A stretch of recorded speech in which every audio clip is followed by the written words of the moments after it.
नमस्कार, मैं doctor Meenakshi Verma, MD obstetrics and gynaecology, director Meenakshi hospital Bhopal. I have been your friend, philosopher and guide for last 45 years in the city of Bhopal. आज मैं एक ऐसे topic को लेकर आई हूँ जो बहुत कॉमन है और बहुत लोग इसके बारे में जानने के लिए उत्सुक हैं, क्योंकि बहुत लोगों ने इसको देखा है और कुछ जाना है, समझा भी है. ये टॉपिक है पेरीपार्टम डिप्रेशन.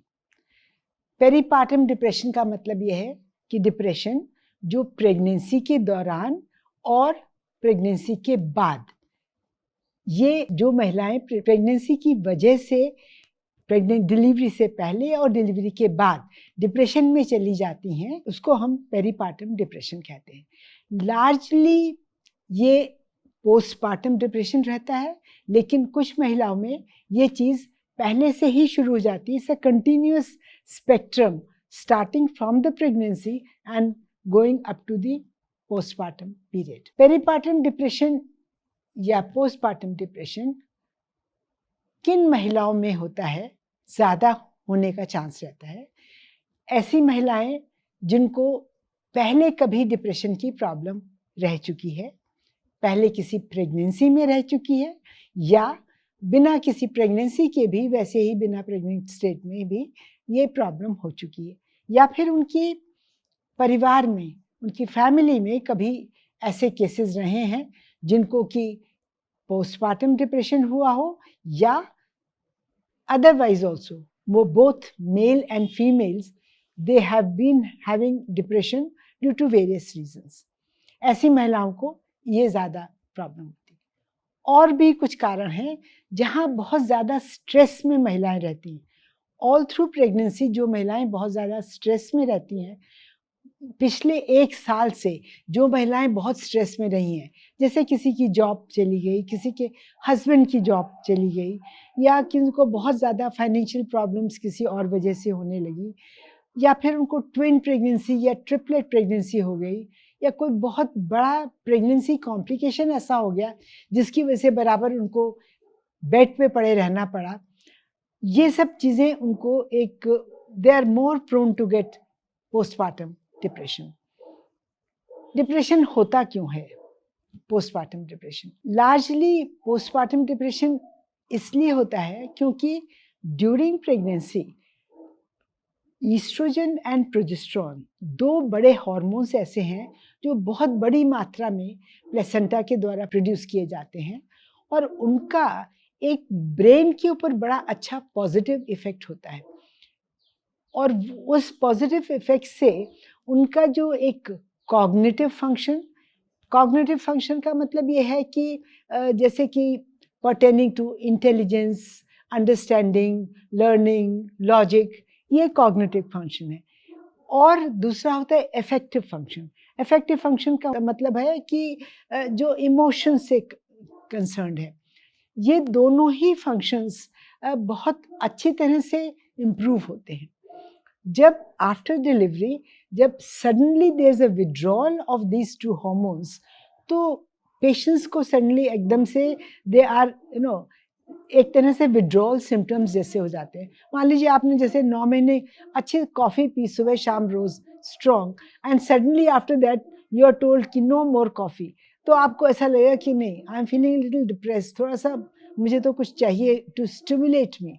सो ये जो हार्मोन्स हैं ये इंक्रीज और change the neuroplasticity of the brain का फंक्शन ही इम्प्रूव कर देते हैं. बोथ नए पाथवेज बनाते हैं और फंक्शन इम्प्रूवमेंट करते हैं, और वो जब ख़त्म हो जाता है तो ये डिप्रेशन आने लगता है.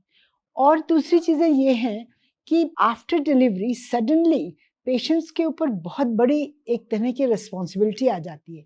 Responsibility of rearing a child which is, जब तक आप सोचते हैं उसके बारे में तो वो बहुत अच्छा लगता है, बट एक्चुअली जब करना पड़ता है then it is a very very difficult thing to do for someone who has never done it earlier. तो और स्पेशली अगर 2 बच्चे हों, किसी के 3 बच्चे हो जाते हैं सडनली, ट्रिपलेट प्रेगनेंसी, उन लोगों को बहुत ज़्यादा स्ट्रेस पड़ता है. या ऐसे पेशेंट्स जिनके पास कोई सपोर्ट नहीं है, no support system from the friends, family, उन लोगों के ऊपर ये बहुत ज़्यादा स्ट्रेस हो जाता है। कभी कभी जो हस्बैंड्स हैं वो भी बहुत सपोर्टिव नहीं हो पाते क्योंकि वो खुद ही डिप्रेशन में चले जाते हैं, बिकॉज उतनी बड़ी नई रिस्पॉन्सिबिलिटी को they are not able to handle. Normally क्या होता है कि पहले 2-3 दिन तो बड़े एक्साइटमेंट में निकलते हैं, everybody is very excited about the new arrival, delivery हो गई, सब कुछ अच्छा है, everything is fine with the baby and mother, and then from third fourth fifth day onwards you find कि एक ग्लूम सा आ जाता है पेशेंट पे, तो ख़ास तौर पे फॉरेन कंट्रीज़ में तो बहुत पुराने ज़माने से इसको फिफ्थ डे ब्लू बोलते हैं या बेबी ब्लूज़ बोलते हैं। क्यों? पहले तो बड़ा अच्छा लग रहा है लेकिन सडनली यू फाइंड कि हर चीज़ एक बहुत बड़ी मुसीबत है, किसी काम में मन नहीं लग रहा, पेशेंट को, बच्चे को देखने का भी मन नहीं होता, ब्रेस्ट फीड कराने का मन नहीं होता, खाने पीने का मन नहीं होता, अपने आप को you feel depressed all the time, कोई चीज़ अच्छी नहीं लग रही है, एंड नींद भी नहीं आ रही है, खाना भी नहीं अच्छा लग रहा है, या तो कभी-कभी इतनी ज़्यादा डिप्रेस्ड स्टेट में आ जाते हैं कि दे स्टार्ट ओवर ईटिंग, पर mostly they are not actually eating because they don't want to have anything to. अपने आप से एक कुछ अपनी सेल्फ इमेज पेशेंट्स की कुछ गड़बड़ हो जाती है। They stop looking at themselves as a smart young woman. उन्हें ऐसा लगता है कि उनका बॉडी इमेज जो है वो बहुत ही ख़राब हो गया है, और एक अपने आप पे एक तरह से शर्म से आने लगती है कि ये मेरा क्या बॉडी इमेज है, ये तो मैं बिल्कुल मतलब अपना एक सेल्फ कॉन्फिडेंट ही ख़त्म हो जाता है, कॉन्फिडेंस। उस वजह से ये प्रॉब्लम और भी ज़्यादा बढ़ जाती है, स्पेशली ऐसे लोगों को जो पहले से ही मेंटली बहुत ज़्यादा स्टेबल नहीं है, जिनको बहुत जल्दी डिप्रेशन में जाने की या बहुत जल्दी लेबाइल उनका जो टेम्परामेंट है, उन लोगों को ये प्रॉब्लम बहुत ज़्यादा होती है। अब ये पेशेंट को होता क्या है कि ज़्यादातर केसेस में जो महिलाएं हैं, जब वो शादी होती है उनकी शुरू-शुरू में, तो उनको बहुत ज़्यादा एडजस्टमेंट्स करने पड़ते हैं। जब वो नए एनवायरनमेंट में हैं, नई परिस्थितियाँ हैं, नए लोग हैं, और उसमें अगर प्रेगनेंसी जल्दी हो गई, तो it's an added burden on your psyche. उस वजह से उनको उस वक़्त बहुत बड़े सपोर्ट की ज़रूरत होती है, और ऐसे में जो हस्बैंड और उनके फैमिली के जो मेंबर्स हैं, उनका एक सपोर्टिव जो रोल है वो बहुत-बहुत इम्पोर्टेंट है to get them through the pregnancy without getting depressed of any sort. अब कैसे पहचाने कि पेशेंट को डिप्रेशन हो गया है? पेशेंट अक्सर ऐसा कहते हैं कि हमें बच्चे को नहीं देखना, कोई और ले जाओ, हमें नहीं, ना हमें उसको दूध पिलाना है, ना हमें उसको देखना है। या फिर उठाया, अगर इज नोबडी विद देम, बच्चा रो ही जा रहा है, उन्हें मालूम नहीं कि हमें क्या करना है, कैसे चुप कराना है। समटाइम्स दे इवन वहीं बिस्तर पे बच्चे को पटक दिया कि नहीं, I have nothing to do with this child. धीरे धीरे धीरे धीरे over a period of 2 weeks or so they get adjusted to this, and फिर उनको समझ में आने लगता है कि एक वो maternal feeling का जो रोल है वो आ जाता है। एक जो ब्रेन है starts functioning again in a newer way, वो अपने आप को एक नए एडॉप्टिव तरीके से काम करने लगता है। ब्रेन का एक पोर्शन होता है, इसको हिप्पोकैम्पस बोलते हैं, उसमें ये एडेप्टिव पाथवेज हैं वो नए नए बनते जाते हैं as the motherhood comes. Some people are not able to manage that way, उनके वो पाथवेज ठीक से नहीं बन पाते हैं ड्यू टू मैनी रीजंस, और वो फिर वो 2 हफ्ते का एडजस्टमेंट वो नहीं कर पाते। उसके बाद क्या है, उनकी वो प्रॉब्लम बनी जाती है, और वही जो बेबी ब्लूज जो normally 90 to 95% women have it, थोड़े बहुत मात्रा में सभी महिलाओं को ये प्रॉब्लम आती है, लेकिन धीरे धीरे वो सब निकल जाती है अगर उनको फैमिली का सपोर्ट मिले। होता क्या है, मोस्ट टाइम जो पेशेंट के घर वाले हैं वो ये नहीं समझ पाते, उन्हें ऐसा लगता है कि ये पर्सनैलिटी फ्लॉ है, कि ये तो लड़की ही ऐसी है, ये तो इररिस्पॉन्सिबल है, ये तो इस अच्छी माँ होने लायक ही नहीं है। वो इस तरह की एक धारणा बना लेते हैं, which is wrong. Actually, it is just a complication of pregnancy. They have given birth to a child and it is just a minor complication which has come up. तो उसको ऐसा नहीं समझना चाहिए कि वो उसमें कोई ऐसा फ्लॉ है कि वो आगे अच्छी माँ नहीं बन सकती है, कोई problem. Some patients definitely have it to a degree which is actually serious, जो उसको हम postpartum depression कहते हैं. और वो postpartum depression में बहुत ज़्यादा प्रॉब्लम्स इन द सेंस कि वो किसी से बातचीत करना भी बंद कर देते हैं, सोते नहीं हैं पेशेंट्स, उनको कभी-कभी सुसाइडल थॉट्स आने लगते हैं, कभी-कभी वो उन्हें इन्फेंटिसाइडल थॉट्स भी आते हैं कि they just don't want the child, they just want to do away with the child, कि मुझे ये चाहिए ही नहीं किसी भी हालत में. बहुत सारे इस तरह की चीज़ें जो कि बहुत सीरियस हैं. जब भी कभी इस तरह की कोई भी चीज़ सामने आए तो इमीडिएटली डॉक्टर को कंसल्ट करना है और इसको बहुत सीरियस लेना है, क्योंकि जितनी जल्दी इस चीज़ का इलाज हो जाता है उतनी जल्दी रिकवरी पॉसिबल है. और जितना लेट होता जाता है, क्योंकि ब्लेम गेम चलता रहता है. I have been seeing patients deliver over an number of years and मैंने ये देखा है कि पहले 2 दिन तो बड़ा अच्छा खुशनुमा माहौल रहता है और उसके बाद तीसरे दिन से अगर हस्बैंड के घर वाले और पेशेंट के घर वाले भी दोनों ही रहते हैं, there is invariably tensions, there invariable लड़ाई. The moment you enter the room of the patient, you can palpate that tension in the air. It is so much there. Why? जो बुजुर्ग लोग हैं उनको तो ये समझना ही चाहिए कि ये सब चीज़ें नॉर्मल हैं, इनके लिए इतना परेशान होने की ज़रूरत नहीं है. और जितना ही आप इनको बढ़ावा देंगे उतनी ही चीज़ ये बढ़ती चली जाएगी. At a very early stage it should be stop, the doctor should be consulted and जितनी भी जल्दी आप ट्रीटमेंट करेंगे patient will come out of it. हाँ, जिन लोगों को पहले से प्रॉब्लम रही है उनके लिए शुरू से ही ये डॉक्टर को बताना चाहिए कि पेशेंट को पहले डिप्रेशन की प्रॉब्लम रही है. तो as soon as the patient delivers the psychiatric treatment should be taken and the psychiatrist will decide at that time कि सिर्फ उसका साइकोथेरेपी से काम चल जाएगा या फिर उनको कुछ सिंपल मेडिकेशंस हैं जैसे कि विटामिन्स हैं, मिनरल्स हैं, या फिर उनको कुछ एक्यूपंक्चर जैसी कोई चीज़ें हैं वो भी हेल्प करती हैं कभी कभी.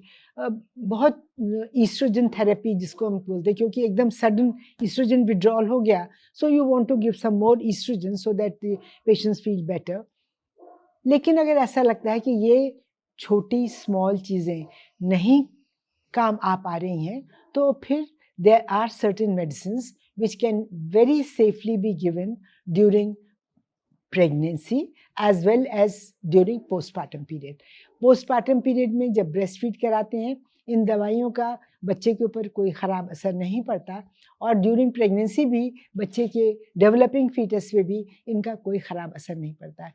इनको हम SSRIs कहते हैं. इनको लेने से पेशेंट बहुत ही जल्दी नॉर्मल सिचुएशन में आ जाते हैं. कुछ पेशेंट्स ऐसे हैं जिनको कि बहुत ज़्यादा प्रॉब्लम बढ़ जाती है जो कि हम साइकोसिस कहते हैं. साइकोसिस में फिर इलाज वैसा ही होता है जैसा कि नॉन प्रेग्नेंट स्टेट में किसी भी साइकोटिक पेशेंट का इलाज होता है, जैसे कि इलेक्ट्रोकन्वल्सिव थेरेपी है या काफ़ी स्ट्रॉन्ग मेडिसिन्स होती हैं. फिर ऐसे केसेस में इवन बच्चों को ब्रेस्ट फीड भी नहीं कराते हैं और दूर ही रखते हैं बच्चों को, बिकॉज बच्चा is also at risk because of that. Postpartum depression का एक एस्पेक्ट ये भी है कि even main, the father of the child also has postpartum depression. And इस पोस्टपार्टम डिप्रेशन का बच्चे पे तो बहुत ख़राब असर पड़ता ही है, बिकॉज बच्चा जो है, इतना छोटा बच्चा जो कि अभी पैदा हुआ है, वो भी ये जानता है, समझ लेता है कि ये देयर इज समथिंग रॉन्ग, जो मेरी माँ मुझे ये प्रॉपर अटेंशन नहीं दे पा रही है. उसका एक्सेसिव रोना, इरिटेबिलिटी, ना सो पाना, बहुत सारी प्रॉब्लम्स होती है और वो चीज़ें हैं, वो एक तरह से लाइफ लॉन्ग इम्पैक्ट उसके ऊपर पड़ता है. और ना सिर्फ माँ के डिप्रेशन का, इवन फादर के डिप्रेशन का. So we have to look into that also कि ऐसा तो नहीं है कि father is also in that state because he is not able to handle anything and mother is depressed, तो वो बिल्कुल एट अ लॉस कि क्या करें।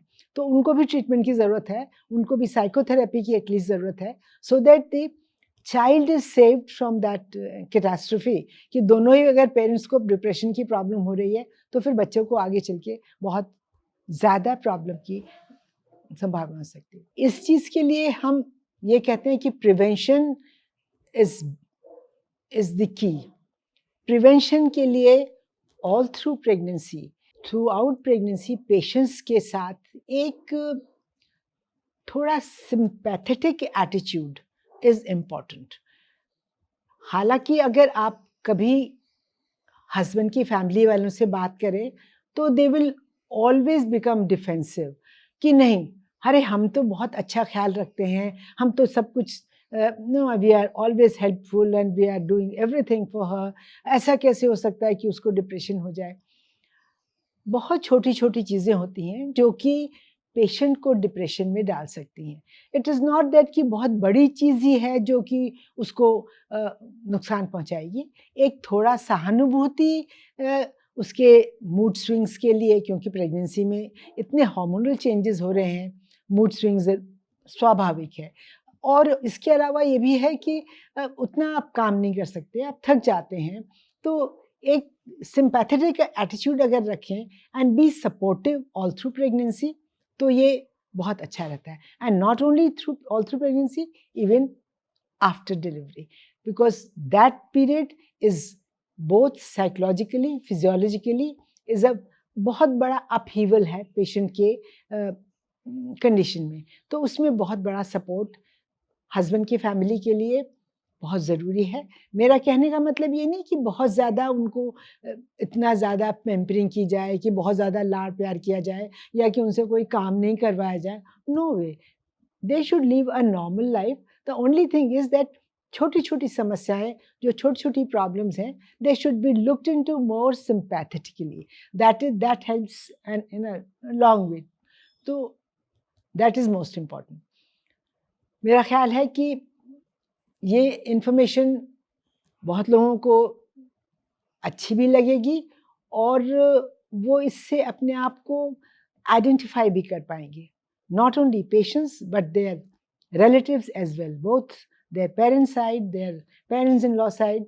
एंड अगर सब लोग मिलके समझदारी से ये सिचुएशन को हैंडल करें, तो शायद ये पोस्टपार्टम डिप्रेशन की समस्या, जो हमारे यहाँ बहुत है, बहुत ज़्यादा, लेकिन ये पहचानी नहीं जाती, ना इसको उसका ज़्यादा कोई इम्पोर्टेंस दी जाती है, जबकि फॉरेन कंट्रीज़ में इनके लिए तो बहुत ज़्यादा इसके लिए काम होता है, स्कोर्स बनाए जाते हैं, and everybody is you know very very keen to know कि भाई पेशेंट पोस्टपार्टम डिप्रेशन में तो नहीं जा रहा। So this is our duty as well to look into it and make our patients healthy in their postpartum period, because only then the babies will be healthy, and if the babies are healthy, then our nation will be healthy. That's all I have to say. Namaskar.